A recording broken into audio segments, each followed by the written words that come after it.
Health Department logs the lowest number of daily COVID-19 cases since August 3.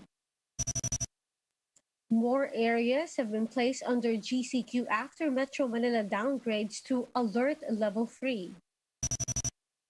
Scores of visitors flocked to the Manila Bay Dolomite Beach on its second day of reopening. It's TNT Tropang Giga versus Magnolia Hotshots for the 2021 PBA Philippine Cup Finals. And a Russian film crew safely returns to Earth after shooting the first movie in space.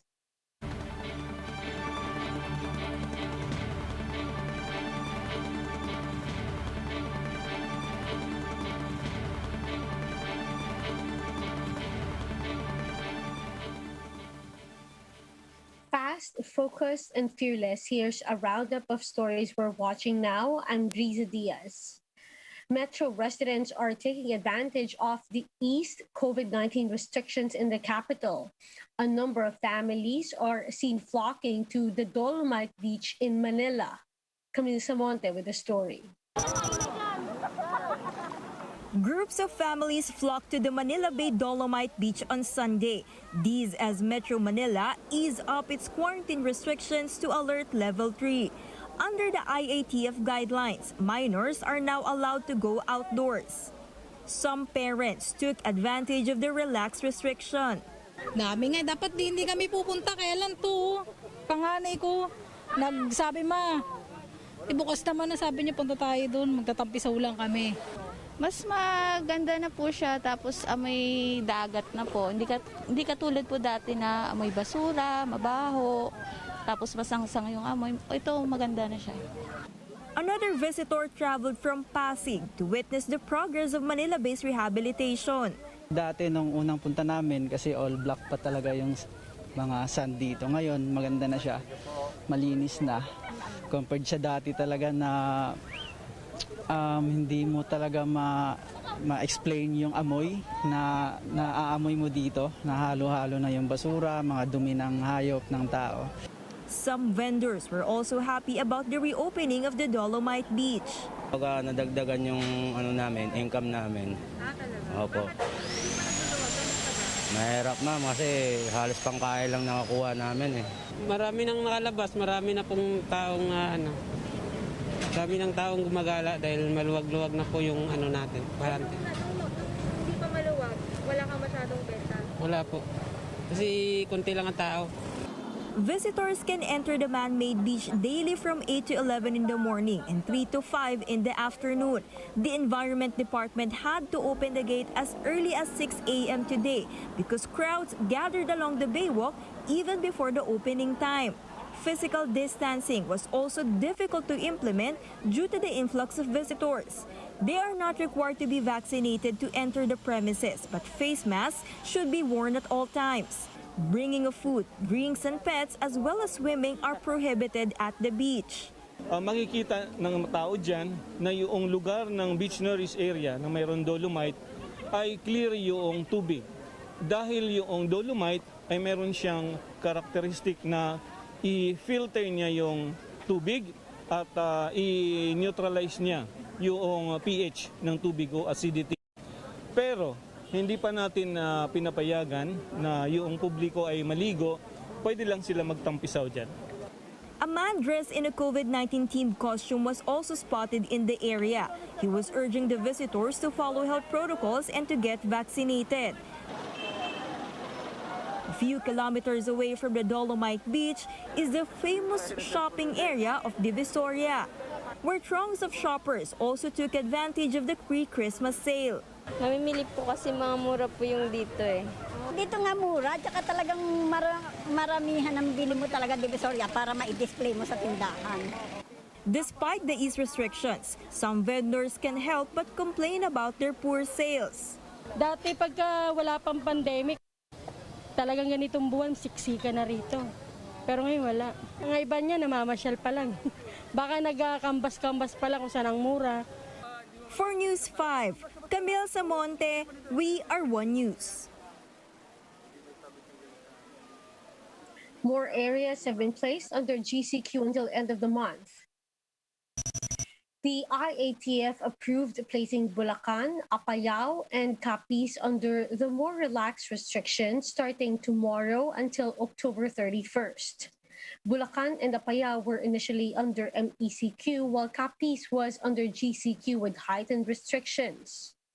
Now, Isabela City in Basilan also shifted to GCQ from modified GCQ due to an increase in COVID-19 cases in the area.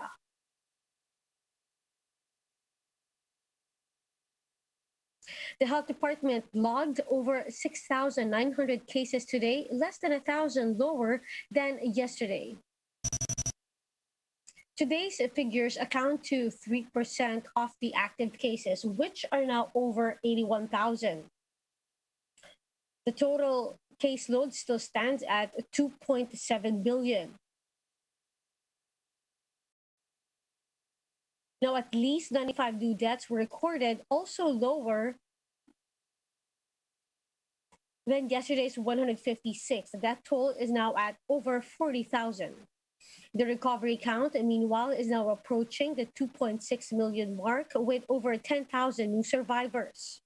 The positivity rate slightly dropped to 12.5% from yesterday's 30%. Vice President Leni Robredo is calling for a stimulus package for small businesses as they struggle to keep their employees due to the COVID-19 challenges. Robredo proposed for the government to give a conditional stimulus package, which includes grants to MSMEs as long as they keep their workers. Her statement came after businesses raised concern regarding their inability to provide a law-mandated 13-month pay due to the pandemic.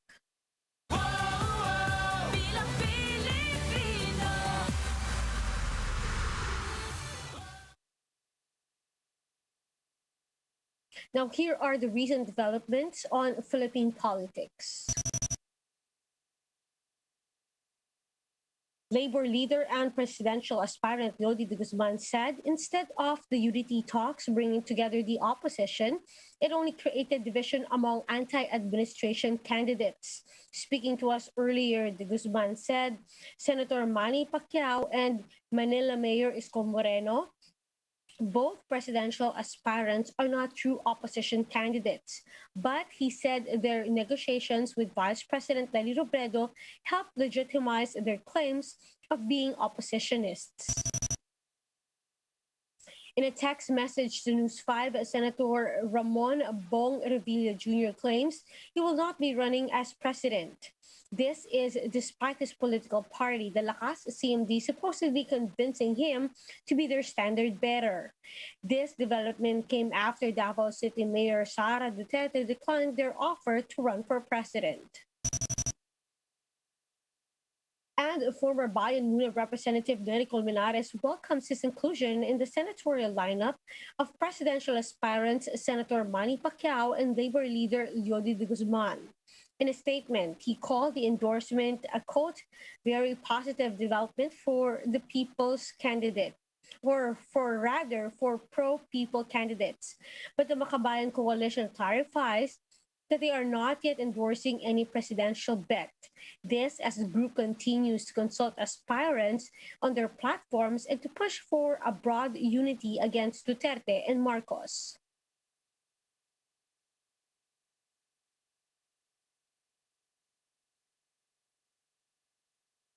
MVP's Metro Pacific Investment Corporation joins the Alaminos Pangasinan LGU in developing their mangrove propagation.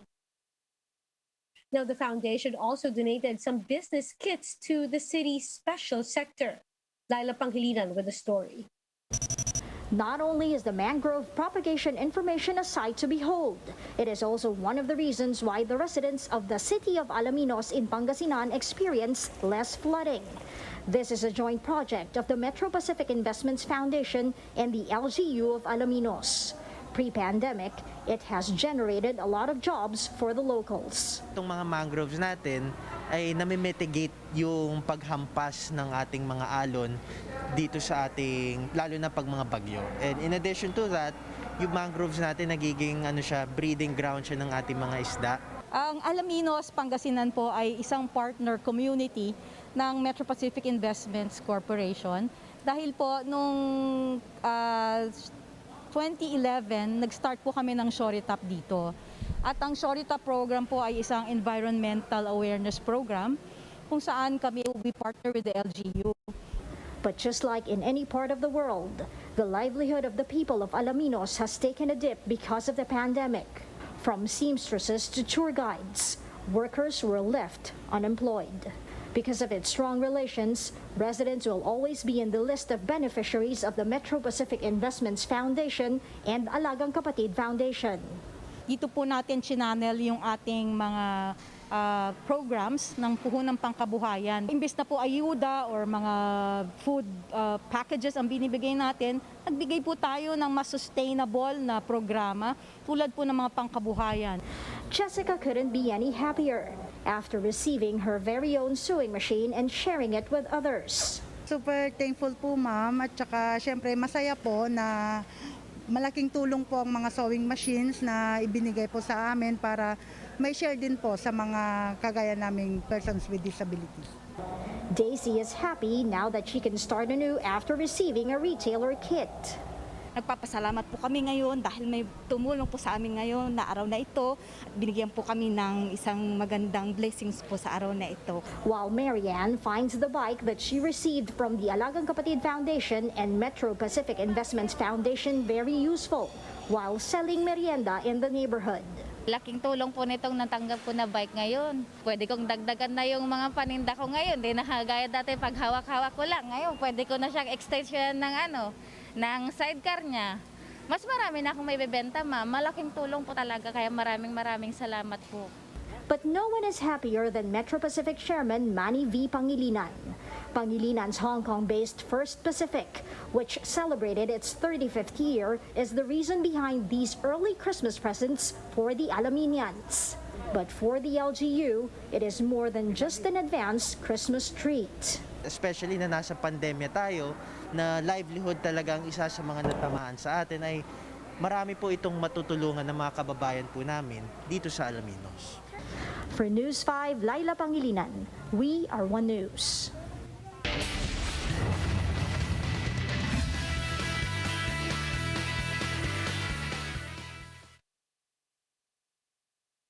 The TNT Tropang Giga advances to the PBA Philippine Cup finals after eliminating the San Miguel Beermen in Game 7, 97-79.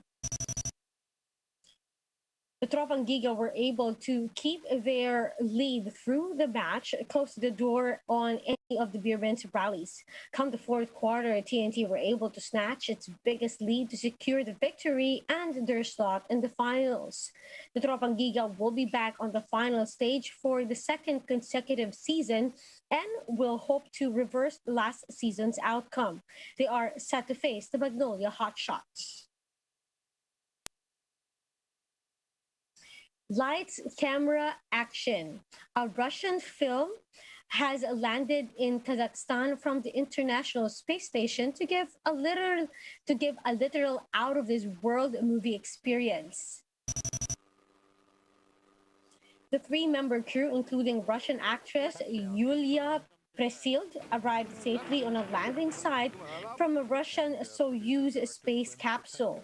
They spent 12 days on board shooting for the film The Challenge, where Presild plays a doctor who travels to space to save an astronaut. If the production goes out smoothly, Russia will beat the United States in the latest chapter in the space race, which is movie making. Down confirmed. There's Yulia Peresild, the Russian actress, now out of the Soyuz vehicle.